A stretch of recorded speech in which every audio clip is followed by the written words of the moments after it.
বন্ধুরা কথা বলবো কাদের কিডনি স্টোন হওয়ার সম্ভাবনা বেশি। সাধারণত 5 ধরনের ক্যাটাগরি আছে। একটা হচ্ছে জেনারেল, একটা হচ্ছে ডিজিজ, একটা হচ্ছে এনভায়রনমেন্টাল এবং ডায়েটারি ফ্যাক্টর, একটা হচ্ছে কনজেনিটাল এবং ইনহেরিটেড ডিজিজ, একটা হচ্ছে অ্যানাটমিক্যাল অ্যাবনর্মালিটিস। প্রথমে বলতে হচ্ছে জেনারেল কি কন্ডিশন হলে কিডনি স্টোন হওয়ার সম্ভাবনা বেশি আছে। যদি কারো বারে বারে ইনফেকশন হয়, প্রস্রাবের রাস্তায় যদি বারে বারে ইনফেকশন হয় তার হতে পারে। যদি দেখা গেল ফ্যামিলিয়াল স্টোন ফর্মেশন, তার ফ্যামিলিতে বাবা মা ভাই বোনের কারো আছে হতে পারে, বা আর্লি অনসেট ছোটবেলায় স্টোন যদি হয়ে থাকে তাহলে দেখা গেলো যে বড় হলে তার স্টোন হওয়ার সম্ভাবনা থাকে। 2 নম্বর হচ্ছে ডিজিজ। কিছু ডিজিজ আছে যেগুলি থাকলে বারে বারে কিডনির স্টোন হয়, বিশেষ করে হাইপার প্যারাথাইরয়েডিজম। 2 নম্বর হচ্ছে মেটাবলিক সিনড্রোম। 3 নম্বর হচ্ছে নেফ্রোক্যালসিনোসিস। 4 নম্বর হচ্ছে আইলিয়াল ডিসেকশন, অর্থাৎ আমাদের পেটের এখানে যদি অপারেশন করে। 5 নম্বর হচ্ছে যদি পলিসিস্টিক কিডনি ডিজিজ, অর্থাৎ কিডনিতে যদি মাল্টি সিস্টেম সিস্টিক থাকে। 6 নম্বর হচ্ছে যদি আমাদের স্পাইনাল কর্ড যদি ইনজুরি হয়, স্পাইনাল কর্ড ইনজুরি যদি হয়, বা নিউরোজেনিক ব্লাডার হয়, বা সার্কোইডোসিস, যে সমস্ত কন্ডিশনে ক্যালসিয়ামের পরিমাণ বেড়ে যায়, অথবা ভিটামিন ডি এর পরিমাণ যদি শরীরে বেশি হয়, ভিটামিন ডি ইনটক্সিকেশন, তখন কিন্তু দেখা যায় আমাদের কিডনি স্টোন হওয়ার সম্ভাবনা বেশি থাকে।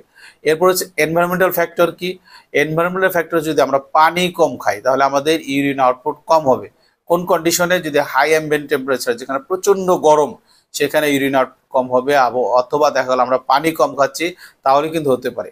আরেকটা হচ্ছে যদি আপনারা কেউ দীর্ঘদিন লেড ফ্যাক্টরিতে বা ক্যাডমিয়াম ফ্যাক্টরিতে কাজ করেন, বা লেড ক্যাডমিয়ামের এক্সপোজার বেশি দিন হন, তাহলে এক সময় হতে পারে। এরপর হচ্ছে কনজেনিটালি যদি কোনো অসুখ থাকে, বিশেষ করে রেনাল টিউবুলার অ্যাসিডোসিস, সিস্টেনিউরিয়া বা সিস্টিক ফাইব্রোসিস, এগুলো হচ্ছে জন্মগতভাবে তাদের সমস্যা যদি থাকে। এবং ফাইনাল হচ্ছে ডেভেলপমেন্টাল বা অ্যানাটমিক্যাল প্রবলেম, অর্থাৎ আমাদের কিডনি এবং আশেপাশে স্ট্রাকচার যেভাবে তৈরি হওয়ার কথা সেভাবে যদি না হয়, দেখা গেল যে কিডনি একটোপিক পজিশন আছে, নর্মাল যে পজিশন আছে সেই পজিশন নাই, অথবা কিডনির পেলভিক ইউরেটার একটা জাংশন চিকন আছে জন্মগত, অথবা দেখা গেল কিডনির 2টা ইউরেটার আছে, অথবা দেখা গেল একটা ইউরেটার অনেক বড় আছে, অথবা কিডনির নিচের অংশ একসাথে লেগে গেছে যেটা বলা হর্স কিডনি, অথবা দেখা গেলো যে ইউরেটারের ভিতরে স্ট্রিকচার আছে বা ইউরেটার ভালভের সমস্যা আছে, তাহলে এই যে অ্যানাটমিক্যাল ব্যাকগ্রাউন্ডের সমস্যা, তাহলে এই 5 ধরনের সমস্যার যে কোনোটা যদি কারো থাকে তাহলে কিন্তু তার রেনাল স্টোন হওয়ার সম্ভাবনা বেশি।